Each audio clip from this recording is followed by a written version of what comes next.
Okay, I think we're ready to start. Okay, so thank you everybody for joining us today for this academic event. This event is aimed at gaining a better understanding of the radical processes taking place right now in our country, as well as academia's role in reaction to these processes.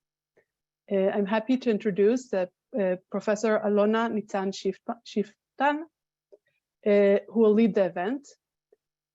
Professor Nitzan-Shiftan is with the Faculty of Architecture at the Technion, where she heads the Aronson Built Heritage Research Center.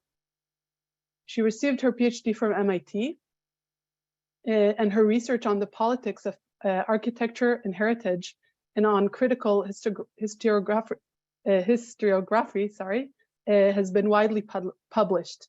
Alona, thank you for being here. Thank you very much, Inbal.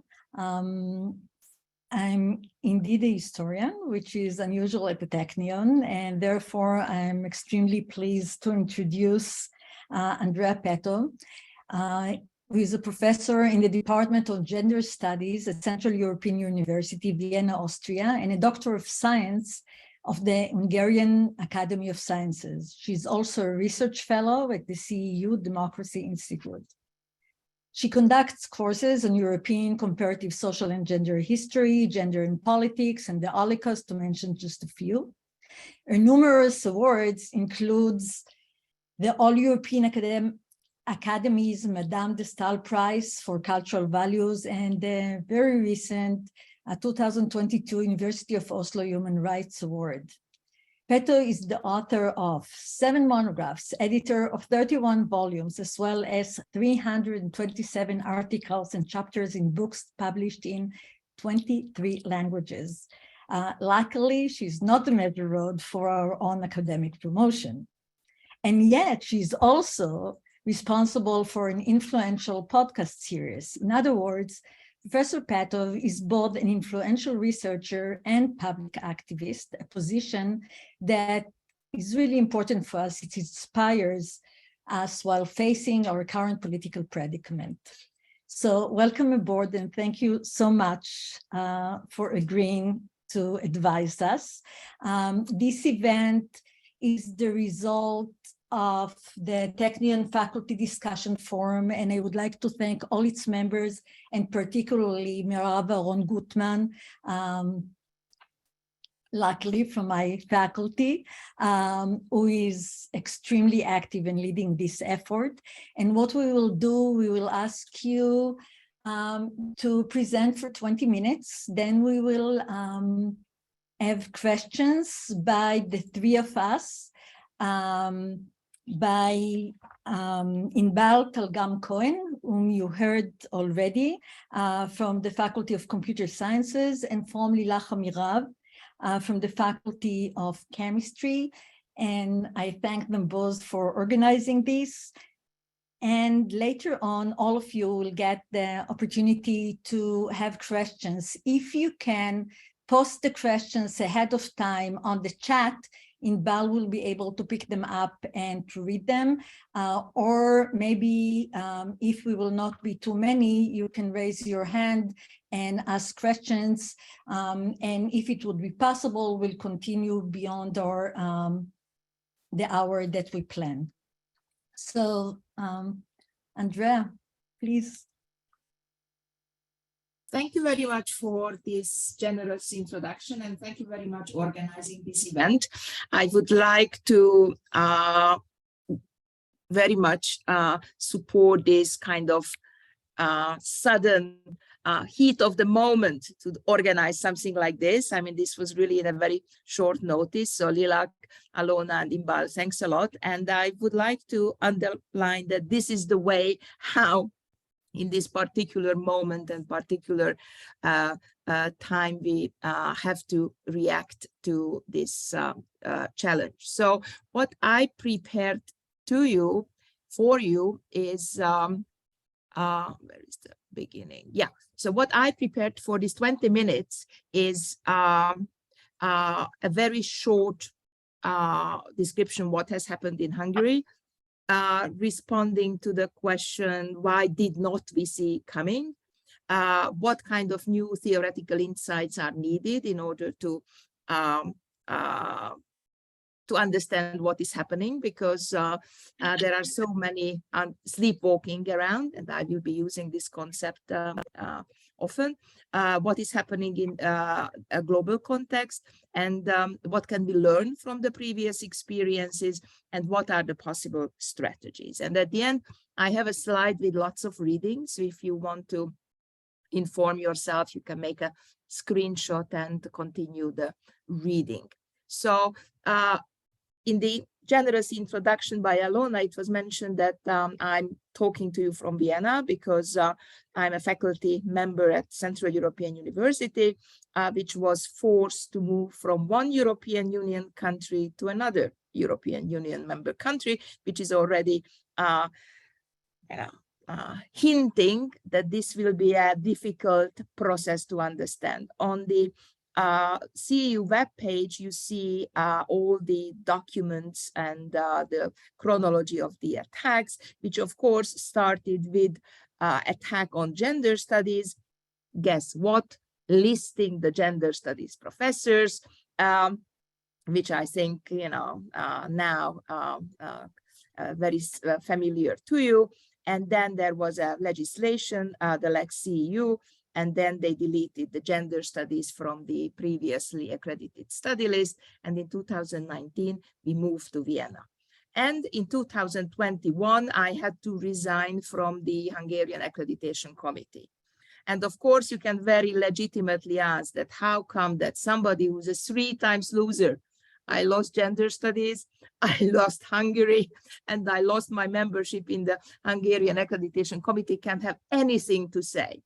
And this is my first message, that no matter that it looks like that, you know, I'm a 3-time loser, there are so many insights which I gained and the other colleagues gained, and I'm very happy to share it with you. But before I do that, I would like to share why we did not see this coming. And I have been studying the dark legacy of European modernity in the past 20 years, even more than that. And of course, it's a very cheap statement saying that I told you so. But as a mother, as a lover, as a partner, I learned not to say that, because this is not very productive. So we need to look at what is the sleepwalking, why this kind of sleepwalking happened, that no matter which country you are going, the colleagues, progressive intellectuals are saying, I haven't thought that this is possible. And this kind of sleepwalking is not specific to Israel. This is not specific to Hungary. This is a general structural blindness for several factors, and I will discuss this. First of all, the national framework, that higher education and research is very much a national framework. And when the state is captured, in the case of illiberal states, then this kind of national framework, which seemed to be very safe, is not safe anymore. And also to explain what has happened in Hungary or in Russia or in Brazil or in Turkey or in Serbia, or what is happening now in Denmark, it's easy to explain with orientalization, saying that this is happening in faraway countries we know so little, to paraphrase Chamberlain when he signed the Munich Agreement in 1938. It's easy to personalize. This is Orban, this is Putin, this is Bibi, this is simply, you know, attaching this to one person. And it's also a problem that we haven't tracked the transnational policy transfer. That, you know, if you make a list, what happened in Russia as far as the Academy of Sciences is concerned, with the accreditation, with the, and then you just make a list, and then you look at the different countries and you just tick the box. So there is an illiberal script, as depressing as it sounds, but it exists, and this is not a rocket science, what will be the next, to forecast what will be next. And also, this is a new form of state and the state capture. And previously there was a trust especially in the Nordic countries, to the state, that the state is good. It is expected to include all the citizens. And this is a new state, and I will talk about this, which is no longer safeguarding the interest of all citizens, but picks and chooses certain citizens who should be considered as good citizens. And also, as far as academia is concerned, which is our focus today, it's very difficult to differentiate between the neoliberal language of academia, excellence, competitiveness, impact, social outreach, indices, whatever, and the language of the liberal states. And because the liberal states are very often using this neoliberal language, but in a very strange way, and I will explain you how. And also that there is this concept of illiberal pragmatism, which is very often used in the literature, but the depths of the tragedy of this concept is not well known, namely that anything goes. So there are no values, no content, and for those who actually dedicate their lives to values and to truths, to accept that for some people, you know, anything goes, and one day they say one thing and on the other day totally different, and that's okay. This is difficult to stomach. And it's also sleepwalking because usually the STEM researchers do not recognize that this is not about only gender studies. So this is not about this hippie 68-ish social warriors, but this is about STEM as well. And this is about the institutions that, you know, you might wake up in the morning and having a commissar appointed as a rector. You might wake up and the grant committee will be giving the grants, not the most, the best one, but the relative of somebody. And also that you might wake up in the morning and recognizing that the whole biology education had been rewritten to a creationist perspective. So this might happen from one day to another. And I'm not exaggerating. The Hungarian higher education had been privatized, the whole sector. We are talking about 180,000 students in 2 weeks. In 2 weeks, it took only 2 weeks. So what is this new theoretical insight I would like to offer?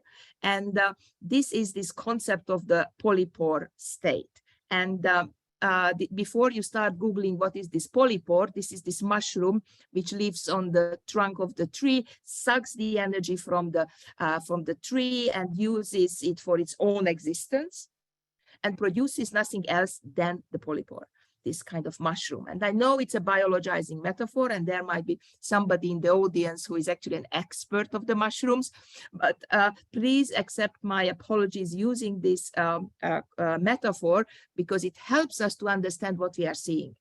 If we are visualizing this tree and this mushroom, then it actually helps us to fight against it. And this mushroom actually works with 3 different aspects, and I'm arguing together with my colleague whom we developed this concept with Veronika Grzebalska, that this is the modus operandi makes it new and makes it specific. It creates parallel institutions. So it's parallel, the tree and the mushroom. So parallel universities, there will be research institutes which will be set up very soon. It uses security narrative. Policy issues are conceptualized as threat and danger. So everything becomes a threat. So, you know, gender studies scholars, LGBTQI activists, George Soros, whatever, everything is a threat in order to avoid facing real policy issues. And also it is working with familialism, which means that it is not family policy, but familialism. It means that certain families are privileged over other families. And it also questions the women's right to intellectual work. And what you thought would be totally acceptable after the end of the 19th century, now it's again being questioned.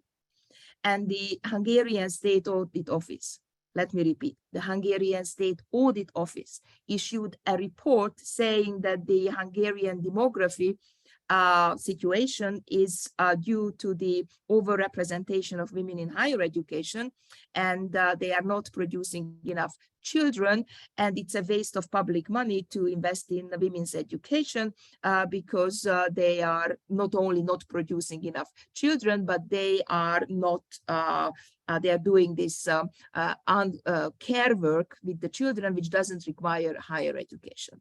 So and this is about what happens in academia. So I mentioned these three characteristics. Let's translate it to academia, because that's our focus today. So first of all, a hacked quality assurance system. So when you think that your quotations, your high age index can save you, forget it. Because these kind of indices and the accreditation committees are appointing loyal commissars who are basically ignoring this, saying that it's a liberal kind of thing, so let's do something else, and they come up with other measurements, which is only loyalty. It is delegitimizing certain knowledge production, and through different public debates, and the media has got a very important role here, and using reliable commissars with proper or alternative academic authorization. So they are appointing experts, they are appointing scientists, they are not training scientists.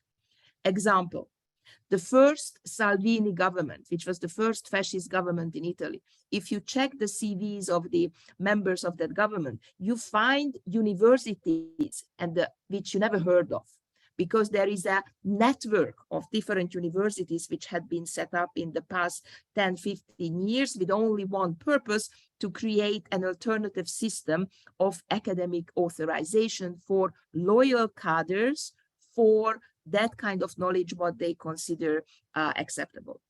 There is a totally non-transparent hiring process, only political loyalty counts. They are founding parallel research institutions and educational institutions. They are impoverishing the state-funded institutions. So think about the polypore, which is sucking the resources from the tree to this kind of alternative institutions. It means remasculinization of science, not only because male networks are responsible for this hiring, but because of the familialism I was mentioning. And they require a self-censorship in research topics and in publications, because there are certain topics which are not acceptable anymore. And the syllabi are controlled in higher education. There is classroom surveillance.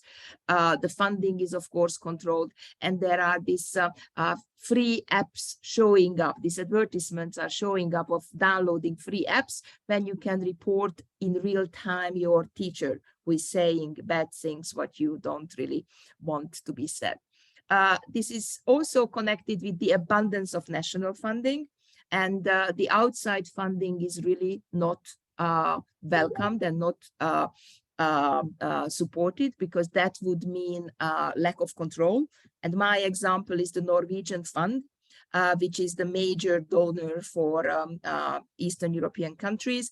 And Hungary rejected, I cannot even tell you how many hundreds of millions of euros, because that there was a string attached from the Norwegians, namely that the distribution process should be transparent.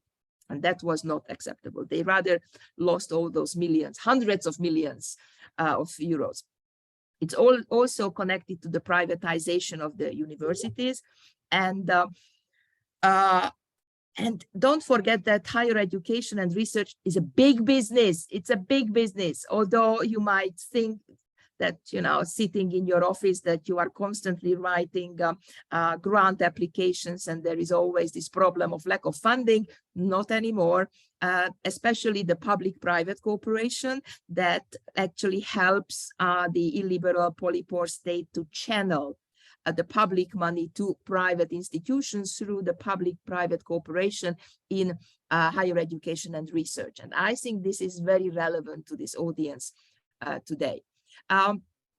for gender studies, which is of course, my field of study, what did we learn from this? First of all, we understood this as a political possibility, because, you know, gender studies scholars are working in the attic or in the cellar, and nobody paid any attention. They are just, you know, this appendix which is needed in order to, you know, to be okay. But now this is a topic, because all these fights are actually happening on the field of gender studies, and this is the first field where illiberals are actually attacking science through gender studies, because that's like the Trojan horse, that attacking gender studies is connected to the attack on academic freedom.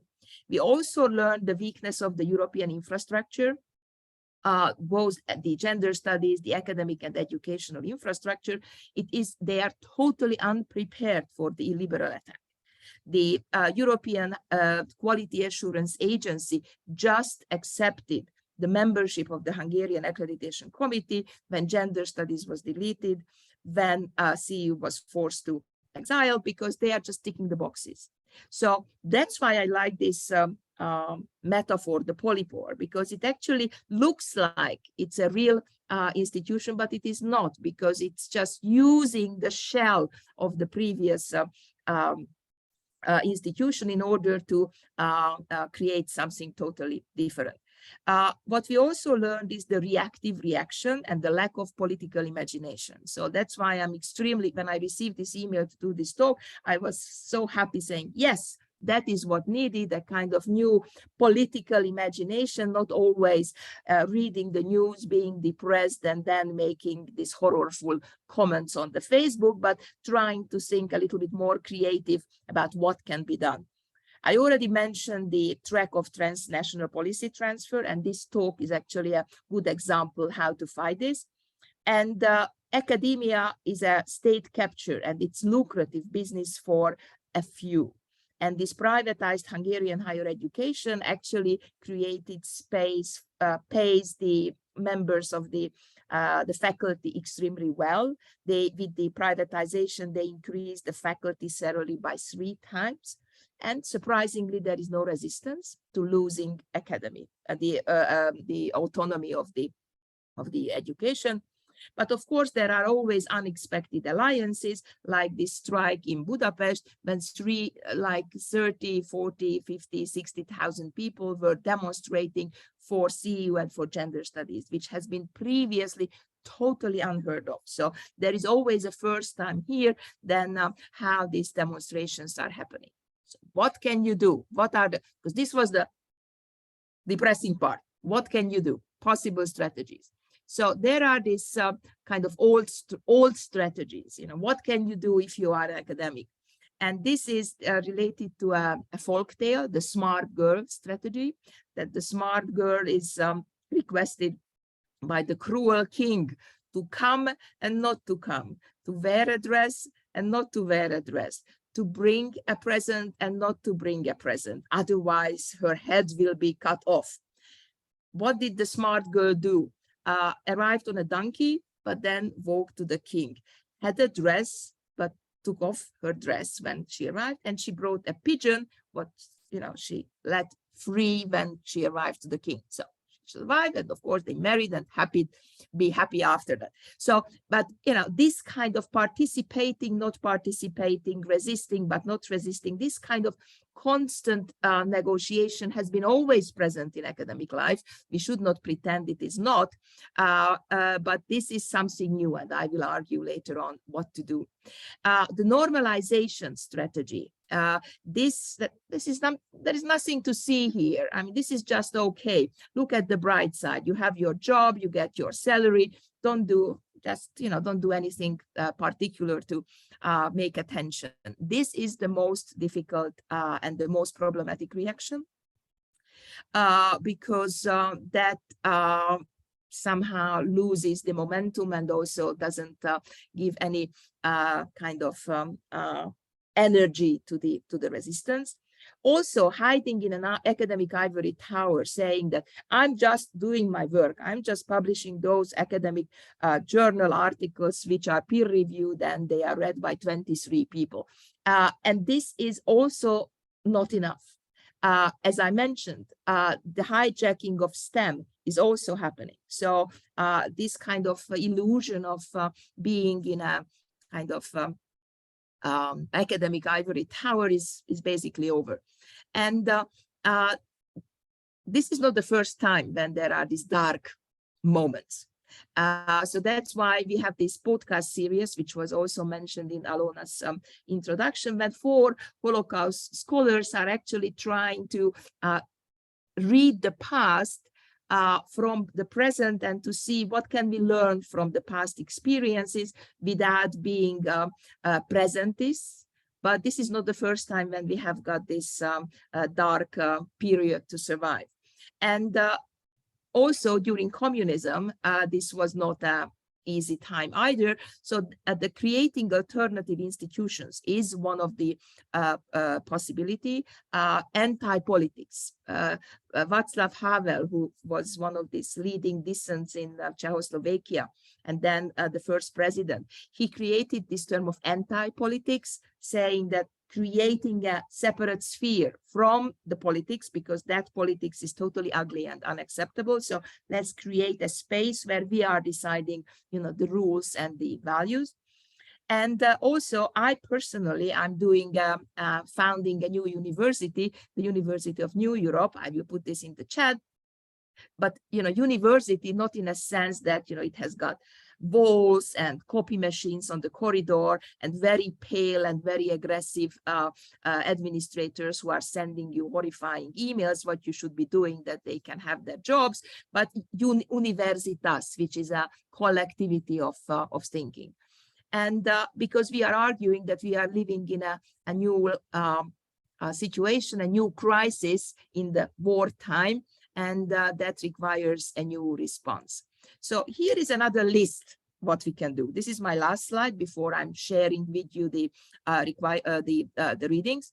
And this is very much inspired by the work of David J. McCoy Mason, who is one of those who built up the alternative South Africa during the apartheid, when human rights were not allowed to be mentioned, and he used the concept street law instead of human rights. And he fantastically trained a new generation of lawyers and activists who later, when the apartheid system collapsed, built up the new South Africa. So what are the messages? First of all, strengthening your guild and your professional ties. And your professional colleagues are your best allies. Sometimes it's difficult to stomach because there is this fight in academia for different positions, but we are speaking the same language. And those who are illiberals, they are basically coming from outside the scientific consensus. And they are doing a very different science, what we are doing.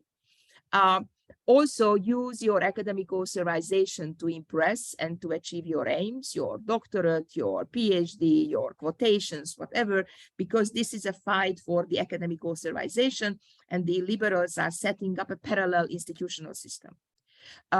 Engage in public debates, but not in a for and against framework, but about the issues which need to be solved. So I'm rarely, I would say, never accept an invitation. I'm very often in different public debates in different parts of the world. I never accept an invitation when there is this, I'm for gender studies, I'm for academic freedom, and there is another person who is against me, because then you are put into a corner and that is impossible. Avoid technical language. Maybe you have recognized that I'm very consciously using a very accessible language. If you look at my publication list, you see that I have got a long list of publications using that language. But you have to have two kind of registers of language. One, which actually gets your salary, namely that you are an academic and you are producing all these peer-reviewed publications. And the other one, that you should be able to translate what you are doing into a wider audience. Also use legal frames and legal, you should be very much familiar with the legal framework and have alliance with the lawyers, because this is a legal counter-revolution which is happening. And of course, this is coming from the US, and this has been in preparation for a long time.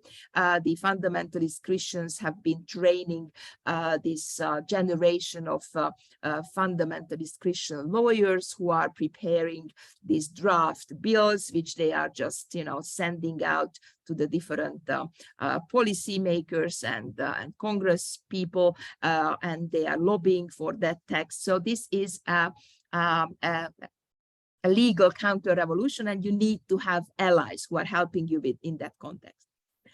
Line up with influencers, and there is nothing wrong with that. That if your tweet has been retweeted by others who have got like hundreds of thousands of supporters. So when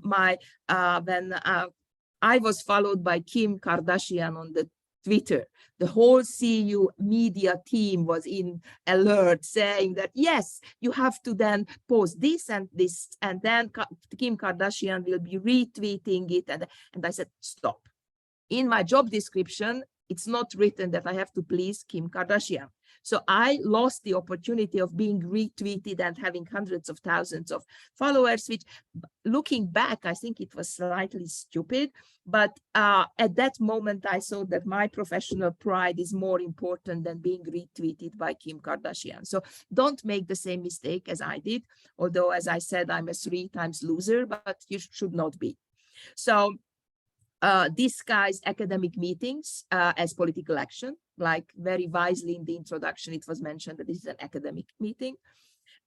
Use organizations and resources for your own purpose. And this kind of meeting, what we are having now, is exactly a good opportunity. Use the existing laws for the purpose and threat with a PR disaster. That's what my colleagues in Sweden are doing now.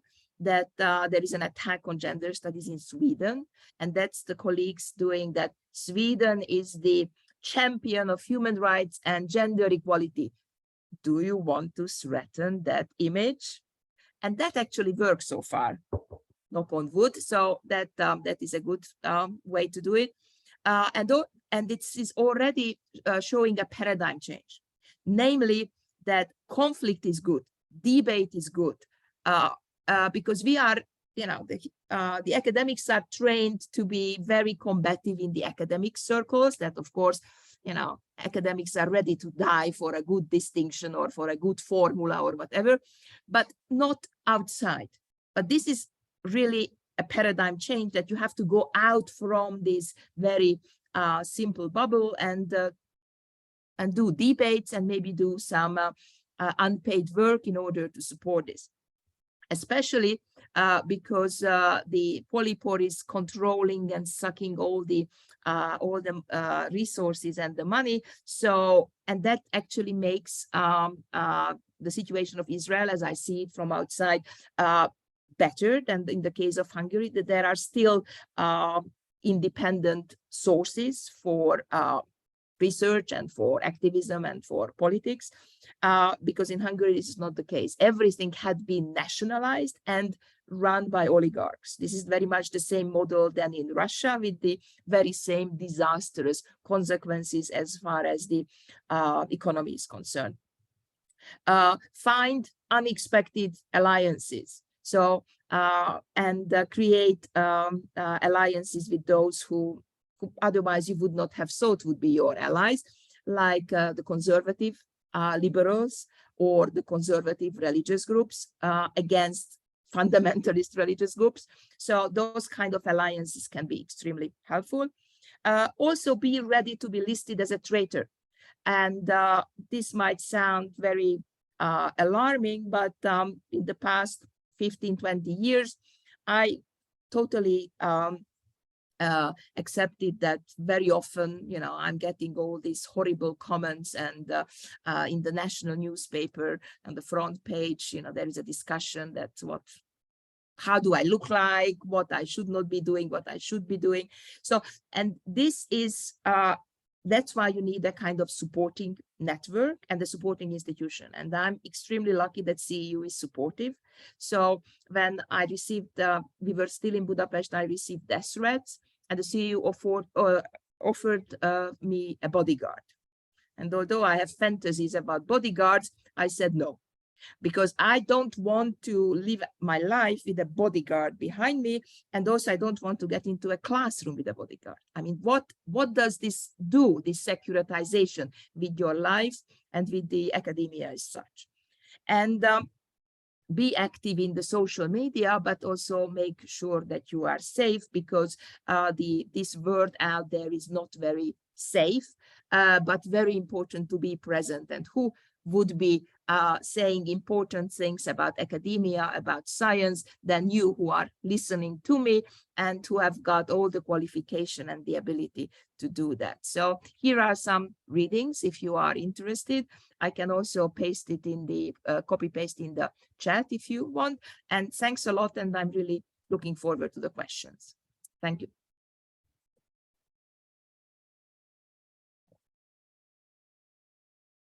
Thank you very much for this amazing talk. Really, I think that the strategies are extremely mind-opening. And what the other thing that is very impressive is the accessibility. And especially we are undertaking this discussion at Technion. It's a technical institution. We are not very used to very accessible language. And we would like to get some advices. So I'll try with two of them, and then Inbal and Lilac will join me in other questions. Just recently, the presidents of the Israeli universities have published a letter protesting against the recent juridical system. Challenges from the liberal media claim that there is no connection between this major and speedy reform and the pursuit of academic freedom. Can you draw on your own career and on your own research of contemporary history and help us explain, and I stressing explain, because the idea is how to communicate here, this is the major question, to the public, the entanglement of the two. And it's not just what is here, but how we project it and how they're necessarily entangled. Mm-hmm. Thanks a lot. This is a very important question. And of course, you know that the symbolic gesture of the president of the universities or the rectors' conference really makes the difference. It really makes the difference. You know that the Russian rectors' conference issued a statement supporting the war, but there were some rectors who did not sign this. The Hungarian rectors' conference issued a statement supporting the government when Hungary was excluded from the Erasmus program, and nobody protested. So here you see that there are in Russia there is really you are being maybe you should stop recording, and that's we agreed that the questions will not be recorded. Yeah. So that in some context you might even risk your life in Russia.